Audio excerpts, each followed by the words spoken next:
అందరికీ నమస్కారం. ఈరోజు మీ అందరికీ నేను వినిపించబోయే కథ సుఖం. రచయిత అరవింద గారు. ఇక కథలోకి వెళితే, వీధి వైపు గదిలో కిటికీ దగ్గర ఉన్న మంచం మీద కూర్చొని కిటికీలో నుంచి బయటికి చూస్తున్నాడు విశ్వం. సావిత్రి బజార్కు వెళ్ళింది. మగపిల్లలిద్దరూ ఆడుకోవటానికి వెళ్ళారు. పెద్ద కూతురు వసంత వంటగదిలో ఉంది. కిటికీలో నుంచి చూస్తే ఇంటి ముందు గేటు దాకా ఉన్న పూల చెట్లు, రోడ్డు, ఎదురిల్లు, అక్కడి రాకపోకలు కనిపిస్తాయి. రాత్రిపూట ఆకాశంలో నక్షత్రాలు కనిపిస్తాయి. 4 నెలల నుంచి అతడికి కాలక్షేపం అదే, కిటికీలో నుంచి బయటకు చూడటం. అతడు పక్క ఎక్కి 4వ నెల అయ్యింది. ఇంకా 4 నెలల తర్వాత కాళ్ళ కట్లు విప్పుతామని హాస్పిటల్ డాక్టర్లు చెప్పారు. అతడు కాళ్ళ వైపు చూసుకొని నిట్టూరుస్తూ ఉంటాడు. అరగంటకొకసారైనా 2 కాళ్ళ మీద మళ్ళీ నడవగలనా జన్మలో ఎప్పటికైనా అనుకుంటాడు. దురదృష్టం అంతే. కాకపోతే నిక్షేపం లాంటి మనిషి. ఎప్పుడూ నవ్వుతూ జీవితపు నిచ్చెన హుషారుగా పైకి ఎక్కుతున్న మనిషి పట్టు తప్పినట్లయింది. ఆ రోజు భోజనానికి ఇంటికి వస్తుంటే సందు మలుపులో లారీ పెనుభూతంలాగా ఉరమని పిడుగులాగా వచ్చి మీద పడింది.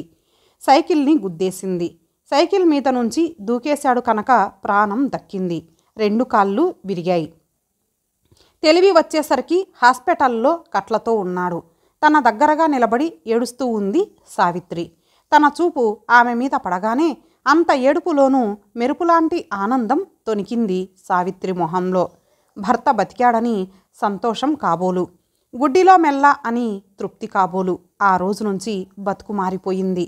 కాలేజీకి వెళ్లాల్సిన తను ఇంట్లో గడుపుతున్నాడు. సావిత్రి కాలేజీలోనే ఉద్యోగం చేస్తుంది. ఆలోచనే ఎరగని తనలో 1 నిమిషం కూడా ఊపిరి సలపనివ్వటం లేదు ఆలోచనలు. అప్పుడు ఇంకా ఏవో కొనాలని, ఏదో చెయ్యాలని ఉద్దేశాలు. ఇప్పుడు వచ్చేదానితో సరిపెట్టుకోవటానికి తంటాలు పడుతున్నారు. అప్పుడు పట్టుచీర కొనలేదు పండగకి అనేది సావిత్రి. చీర లేకపోతేనేం, అందరం సుఖంగా ఉంటే అదే పండగ అంటుంది సావిత్రి. ఇప్పుడు ఇంకా 4 నెలలు గడవాలి. పుస్తకాలు చదువుతూ, పిల్లలకి చదువు చెబుతూ, వాళ్లతో ఆడుతూ కాలక్షేపం చేస్తున్నాడు. 4 రోజులే ఉంది పండగకి, ఉగాది. ఆ రోజు సంతోషంగా సుఖంగా ఉంటే ఏడాదంతా అట్లాగే గడుస్తుంది. సావిత్రి డబ్బు లేదంటున్నా, మళ్ళీ ఇబ్బంది పడతామంటున్నా వినిపించుకోలేదు అతడు. కొత్త గుడ్డలు, పిండి వంటలు లేకుండానే సంక్రాంతి పండగ, రఘు పుట్టినరోజు గడిచిపోయాయి. తను మంచం ఎక్కాక, నాకేం నిక్షేపంలాగా ఉన్నాను, తినగలను, నవ్వగలను, పులిహోర బొబ్బట్లు చెయ్యి, నీకు పిల్లలకి బట్టలు కొను అన్నాడు. 100 రూపాయల నోటు పర్సులో పెట్టాడు. సావిత్రిని బతిమాలి పంపాడు. సావిత్రి వచ్చే వేళ అయ్యింది. అమ్మ ఇంకా రాలేదు నాన్నా అంది వసంత. వస్తుందిలే, పాలు కూడా కాచేయి అన్నాడు విశ్వం.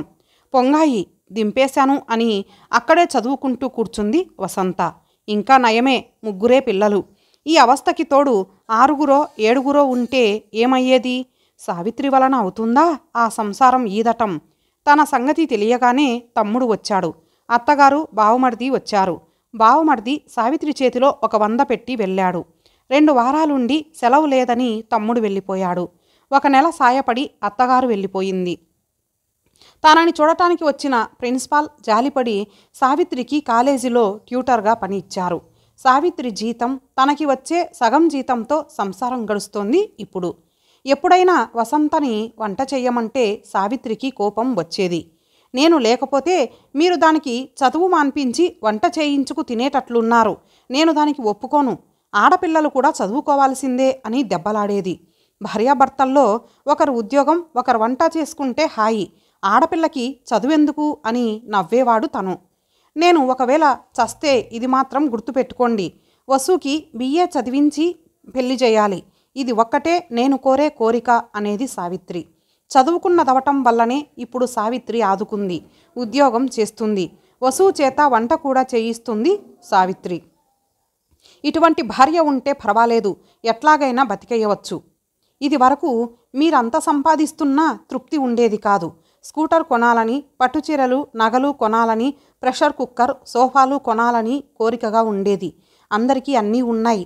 మనకే లేవని ఆవేదనగా ఉండేది ఇంట్లో తీరికగా కూర్చుంటే. ఇప్పుడు వంట, ఉద్యోగం, గుడ్డలు కుట్టటం ఇన్ని పనులు చేస్తుంటే, అప్పుడు మీరు సంపాదించి తెస్తుంటే ఎంత సుఖంగా ఉండేవాళ్ళమో అర్థమవుతోంది అంటూ ఉంటుంది సావిత్రి ఇప్పుడు. మళ్ళీ ఆ రోజులు వస్తాయి సావిత్రి. నేను పాఠాలు చెప్పటానికి విసుక్కునేవాడిని. ఇప్పుడు మళ్ళీ ఎప్పుడు కాలేజీకి వెడతానా అని నా ప్రాణం తప్పిస్తుంది. ఇంకా 4 నెలలు ఓపిక పట్టాలి. మళ్ళీ ఉద్యోగం చేస్తాను. నీకు పట్టుచీర, ముత్యాలహారం కొనిపెడతాను. రఘుకి సైకిల్ కొంటాను. వసంతని తప్పకుండా బిఏ చదివిస్తాను. దాని చదువు ఎప్పుడూ నిర్లక్ష్యం చెయ్యను అని తన ఆశలన్నీ విప్పి చెప్పాడు సావిత్రికి. చెప్పకపోతే భవిష్యత్తులో పెట్టుకున్న నమ్మకం, ఆశలు అతడిని నిలవనీయటం లేదు. సావిత్రి తృప్తిగా నవ్వింది. సావిత్రి తన భార్య. తాను హాస్పిటల్లో ఉన్నాడు. అందరూ వెళ్ళిపోయారు.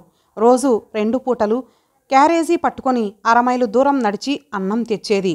వంట, ఉద్యోగమే కాక సావిత్రికి తన సేవ కూడాను. తీరిక లేని రోజు తలైనా దువ్వుకోకుండా వస్తే చూసి తన హృదయం దుఃఖంతో గడ్డ కట్టుకుపోయేది. అందుకే హాస్పిటల్ నుంచి ఇంటికి వచ్చేశాడు పట్టుబట్టి. నిన్ను సుఖపెట్టాల్సింది పోయి కష్టపెడుతున్నాను కదూ అనేవాడు. అట్లాగనకండి. కష్టసుఖాలకి అర్థం అసలు మనకి తెలీదు. ఇది నాకు సుఖంగానే ఉంది అనేది సావిత్రి నవ్వుతూ. రఘు, రాజు ఆడుకొని ఇంటికి వచ్చారు. వస్తూనే అమ్మ ఇంకా రాలేదా అన్నాడు ఆశ్చర్యంగా రాజు. వస్తుందిరా, ఎందుకో ఆలస్యమై ఉంటుంది అంది వసంత. అవును, ఇంకా రాలేదెందుకో అనుకున్నాడు విశ్వం. చీకటి పడుతోంది. లైట్లు వెలిగాయి వీధిలో. సావిత్రి ఇంకా రాలేదు. ఈ పాటికి వచ్చేస్తే బాగుండేది అనుకున్నాడు. అతడికి మనసులో చికాకు కలిగింది. అంత గట్టిగా చదవకు వసు అని అరిచాడు. వసు తండ్రి వైపు నిదానంగా చూసి మౌనంగా అక్కడి నుంచి వెళ్ళిపోయింది. రాజు ఆడుకుంటున్న బంతి గదిలోకి వచ్చింది. దానికోసం వచ్చాడు రాజు. ఆటలు చాలు, వెళ్ళి చదువుకో. చదువు రాకపోతే ఎందుకు పనికిరారు, అడుక్కు తినాలి అని కసిరాడు. రాజు బంతి తీసుకొని వెళ్ళిపోయాడు. ఆ గది నిశ్శబ్దంగా అయ్యింది. కిటికీలో నుంచి బయటకు చూస్తున్నాడు విశ్వం. ఎదురింటి నుంచి కేకలు వినిపించాయి. బాధగా బరువుగా నిట్టూర్చాడు విశ్వం. ఆ ఇంట్లో ఒక విధవావిడ, కూతురు, అల్లుడు ఉంటున్నారు. అల్లుడు వెర్రివాడంటారు. ఆవిడకి కొద్దిగా ఆస్తి ఉంది. అల్లుడికి ఉద్యోగం లేదిప్పుడు. సాయంత్రం అయ్యేసరికి వాళ్ళ చుట్టం ఒకాయన వస్తాడు. అల్లుణ్ణి బయటకు పొమ్మంటుంది ముసలావిడ. అతడు ఇంటి వరండాలో నిలబడి అరుస్తాడు. పిచ్చివాడని అంటారు అందరూ. అతడికి పిచ్చి ఎక్కితే ఆవిడ తన సుఖం చూసుకుందో, లేక ఆవిడ తన సుఖం చూసుకుంటే అతడికి పిచ్చి ఎక్కిందో ఎవరికీ తెలియదు. లోకం నవ్వుతుందనే భయం కానీ, అల్లుడి బాధ కానీ ఆ తల్లి కూతుళ్లను కదల్చలేదు. ఆవిడ సుఖానికి అడ్డు రాలేదు. రోజూ సాగుతూ ఉంటుంది ఆ వ్యవహారం. పిచ్చి కుక్కలాగా అరవకపోతే ఆ ఇల్లు వదిలిపెట్టి పోకూడదు అనుకుంటాడు విశ్వం. ఏమనుకొని పడి ఉంటున్నాడు? తిండి కోసమా? తిండి కోసమే. బాధతో మెలితిరిగిపోతోంది విశ్వం మనసు. రోజు వింటున్నవే అయినా ఆ కేకలు హృదయాన్ని ఛేదిస్తున్నాయి. అరుచుకుంటూ వెళ్ళిపోయాడు అల్లుడు. వీధి మళ్ళీ నిశ్శబ్దమయ్యింది. ఇంకా ఎందుకు రాలేదు సావిత్రి? ఎవరింటికైనా వెళ్ళిందా? ప్రమీలతో కొంచెం స్నేహంగానే ఉంటుంది. అవును, ఒకే చోట పనిచేస్తున్నారు కదా. స్నేహం కలవటం సహజమే. ప్రమీల కాలేజీలో లెక్చరర్. చాలా సరదాగా ఉంటుంది. నేను ఇక్కడ ఒంటరిగా తోచక చస్తుంటే, బాధతో కొట్టుకుంటూ ఉంటే తను అక్కడ నవ్వుతూ కబుర్లు చెప్పుకుంటుందేమో. ఎంతసేపు కొంటుంది 60 రూపాయల గుడ్డలు? ప్రమీల ఇల్లు బ్రహ్మచారులకి అద్దెకిస్తుంది. ప్రెసిడెంట్ మూర్తి అస్తమానం ప్రమీల ఇంట్లో ఉంటాడు. సావిత్రి అక్కడకు వెళ్ళి ఉండదు. వెడితే బయటికి వెళ్ళిన ఆడదాన్ని నమ్మమని ఎవరన్నారు? అసలు ఈ కాళ్ళు మళ్ళీ రాకపోతే నా బతుకు ఇంతే అయితే సావిత్రి ఇప్పటిలాగే ఉంటుందా? ఇప్పుడు మాత్రం ఇదివరకులాగా ఉందా ఏమిటి? కాలేజీలో చేరాక కట్టుబొట్టు తీరు మారింది. నాజూకు వచ్చింది. ఇంకా మారకుండా ఉంటుందా? ఇప్పటికే మారిందేమో. మూర్తి కళ్ళు ఎప్పుడూ ఆడవాళ్ల మీద ఉంటాయి. ఆడవాళ్ల కంటే ఎక్కువగా తీర్చిదిద్దుకు వస్తాడు కాలేజీ మీటింగులకి. వ్యవహారాలు సాగిస్తాడంటారు. సావిత్రికేం చక్కనిది. అతడి కళ్ళు సావిత్రి మీద పడితే నా సావిత్రి అతడికి లొంగిపోతుందా? అతడి మనసు గిలగిలలాడింది. ఛీ, వెధవ మనసు. ఎటువంటి ఆలోచనలు చేస్తుంది? స్వర్గాన్ని నరకం చేస్తుంది. సావిత్రి మంచిదని, నాదేనని నాకు తెలుసు. అయినా మనసు ఇట్లాగా దుర్మార్గంగా ఆలోచించటానికి ఎందుకు ఊహిస్తుంది? అత్తయ్య కూతురు వనజని వేలాకోలం చేసినా, ప్రమీలతో సరదాగా మాట్లాడినా సావిత్రి ముఖం ముడుచుకునేది. ఏమీ అనకపోయినా నన్ను తనే అనేవాడు, నీకు అనుమానం, అసూయ, స్త్రీ బుద్ధి అని. ఇప్పుడు సావిత్రి బయటకు వెళ్ళి తను ఇంట్లో ఉంటే తానే అనుమానంతో, అసూయతో బాధపడుతూ ఉన్నాడు. అది స్త్రీ బుద్ధి కాదు. పరిధి చిన్నదైన కొలది ఆలోచన సంకుచితమవుతుంది. ఆడవారిని ఇంట్లో ఉంచబట్టే వాళ్ళు కూపస్థ మండూకాలు అయ్యారు. సావిత్రి మీద నాకింత నమ్మకం, కానీ సావిత్రి మారలేదని నమ్మకమేమిటి? ప్రమీలకి మగ స్నేహితులున్నారని, వాళ్ళ దగ్గర డబ్బు తీసుకుంటుందని అందరికీ తెలుసు. లేమి, అసంతృప్తి ఎంత పనైనా చేయిస్తాయి మనిషి చేత. ఈ 4 నెలల నుంచి సావిత్రికి చాకిరీ, ఆవేదన తప్ప ఏ సుఖం లేదు. నన్ను అశక్తుణ్ణిగా చూసి సావిత్రి ఏమైనా చేసిందంటే మాత్రం నేనేం చేయగలను? అట్లాగని సావిత్రి ఏమైనా చేసిందంటే? అతడు పళ్ళు గట్టిగా బిగించి కాళ్ళవైపు చూసుకున్నాడు నిస్సహాయంగా. పొరపాటైపోయింది. అసలు సావిత్రిని ఉద్యోగంలో చేరనివ్వాల్సింది కాదు. ఇంటి బయటికి పోనివ్వకూడదు ఆడదాన్ని. ఉన్నదానితోనే ఏ గంజో తాగి పడి ఉంటే సరిపోయేది. మూర్తి ప్రమీలకి చుట్టం. ఆ వంకతో ఈవిడ ఇంట్లోనే గడుపుతుంటాడు. మళ్ళీ భార్య, పిల్లలు ఉన్నారు. అయితేనేం, డబ్బు ఉంది. ప్రమీల ఇంట్లో ఫ్రిడ్జ్ ఉంది. ఖరీదైన ఫర్నిచర్, సోఫా కమ్ బెడ్ ఉన్నాయి. గోద్రేజ్ బీరువా నిండా అన్ని రకాల చీరలు ఉన్నాయి. నెలకి ఒక కొత్త రకం నగ మెరుస్తుంది ఆవిడ ఒంటి మీద. అవన్నీ చూస్తే ఏ ఆడదానికైనా తల తిరిగిపోతుంది. ప్రమీల పెళ్లి చేసుకోలేదు. పెళ్లి ఎందుకు? అన్ని అవసరాలు తీరుతుండగా. చదువు, సంస్కారం ఉన్న యువతి. ఒకరికి ఆదర్శప్రాయంగా బ్రతకవలసిన మనిషి. ఇంకొక స్త్రీ బతుకును దుఃఖమయం చేస్తుంది. ఈ మహానగరంలో కూడా ఆధునికత విశృంఖలంగా విహారం చేస్తుంది. జనం ఖరీదైన గుడ్డలు కట్టుకుంటున్నారు. సినిమాలు చూస్తున్నారు. హోటళ్లలో తింటున్నారు, తిరుగుతున్నారు. లేమి ఎక్కడ ఉంది అనిపిస్తుంది. అదంతా సంతృప్తి, సంతోషమేనా? నిజంగా సుఖంగా ఉన్నారా జనం? లేదు. అది మేడిపండు వ్యవహారం. ఆత్మని అమ్ముకొని సుఖాల్ని కొనుక్కుంటున్నారు జనం. సుఖమనే పైమెరుగులో ఆంతరంగిక జీవితాన్ని కొల్లబెట్టుకుంటున్నారు. త్యాగం, ధర్మం చేతగానితనమని తీర్మానిస్తున్నారు. సంఘజీవులమనే సత్యాన్ని విస్మరిస్తున్నారు. సుఖమే జీవిత పరమార్థమని అడవి మనుషుల సిద్ధాంతాల్ని వల్లెవేస్తున్నారు. అల్ప సుఖాల కోసం మనసులోని స్వర్గాన్ని కూలదోసుకుంటున్నారు. ఇట్లాగుంది ప్రపంచం. సుడిగుండంలాగా ఉంది ప్రపంచం. కొండ శిఖరంలో అగాధపు టంచుల్లో నడుస్తున్నట్లుంది మనిషి బ్రతుకు. శాంతి, తృప్తి అనేవి ఎక్కడా కనిపించకుండా దూరంగా తరిమేస్తున్నారు మనుషులు. ఈ మనుషులకి పిచ్చి ఎక్కకుండా ఉంటుందా? చీకటి పడింది. సావిత్రి ఎక్కడ ఉంది? ఏం చేస్తోంది? అతడి తలలో సన్నని నొప్పి బయలుదేరింది. సావిత్రిని గురించిన ఆరాటం, ఆందోళనతో నిండిన అతడి మనసు తమోగుణాన్ని ఆశ్రయిస్తోంది. అతడు సాత్వికతను కోల్పోతున్నాడు. 2 చేతులతో తలను పట్టుకొని కళ్ళు మూసుకున్నాడు. సావిత్రి ప్రమీల ఇంటికి వెళ్ళింది. ప్రమీల తలుపు తీసి నవ్వుతూ లోపలికి ఆహ్వానించింది. సావిత్రి సోఫా మీద కూర్చొని ఉంది. పండగకి బట్టలు కొందామని బయలుదేరాను. ఒకతనే వెళ్ళబుద్ధి కాలేదు. అంతే కదా, నేను చీర కొనుక్కుందామనుకుంటున్నాను. నేను కూడా వస్తాను. కొంచెం కాఫీ తాగి వెడదామంది ప్రమీల. ఇప్పుడు ఎందుకులేండి అంది సావిత్రి. అయితే వచ్చేటప్పుడు వస్తారు కదూ అంది ప్రమీల. సరేనంది సావిత్రి. బజారుకు వెళ్ళారు. బట్టలు కొన్నారు. నవ్వుకుంటూ కబుర్లు చెప్పుకుంటూ ఇంటికి వచ్చారు. ఫ్రిడ్జ్లోంచి స్వీట్స్ తీసి గాజు ప్లేట్లో పెట్టి సావిత్రికిచ్చింది ప్రమీల. కాఫీ చేయటానికి లోపలికి వెళ్ళింది. అవి తింటూ గదిని పరిశీలిస్తుంది సావిత్రి వెడల్పైన కళ్ళతో. గదిలో విలువైన వస్తువులున్నాయి. కర్టెన్లు, ఫర్నిచర్తో అలంకరించబడిన ఆ గది చాలా అందంగా, సుఖంగా ఉంది. అప్పుడు మూర్తి లోపలికి వచ్చాడు. సావిత్రిని చూడగానే అతడి మొహం వికసించింది. లేవబోతున్న సావిత్రిని వారించి, ఏమిటి ఈవేళ అదృష్టం, ఇక్కడికి వచ్చారు అన్నాడు సోఫాలో కూర్చుంటూ. ప్రమీల కాఫీ తెచ్చింది. బజార్కు వెళ్ళి చీరలు కొన్నాం, పండగ వస్తోంది కదూ అంది. చీరలు తీసి చూపించింది. సావిత్రిని చూసి నవ్వుతూ, అసలు మీకు ఈ చీరలేమిటి? పట్టు చీరలు కట్టాల్సిన మనిషి మీరు అన్నాడు మూర్తి. విశ్వంగారు పట్టుచీరలేం కొంటాడు? తిండి పెట్టగలిగితే చాలు అంది ప్రమీల. సావిత్రి మొహంలో బాధ కనిపించింది. మీరు మాట్లాడుతూ ఉండండి, నేను ఇప్పుడే వస్తాను, మధుని అద్దె అడగాలి అని మేడ మీదికి వెళ్ళింది ప్రమీల. మీరు పాపం చాలా కష్టపడుతున్నారు. పువ్వుల్లో పెట్టి పూజించాల్సిన మనిషి చేత ఉద్యోగం చేయిస్తున్నాడు విశ్వం. ఏం చేస్తాడు? ఎందుకు పనికిరాని వాడైపోయాడు.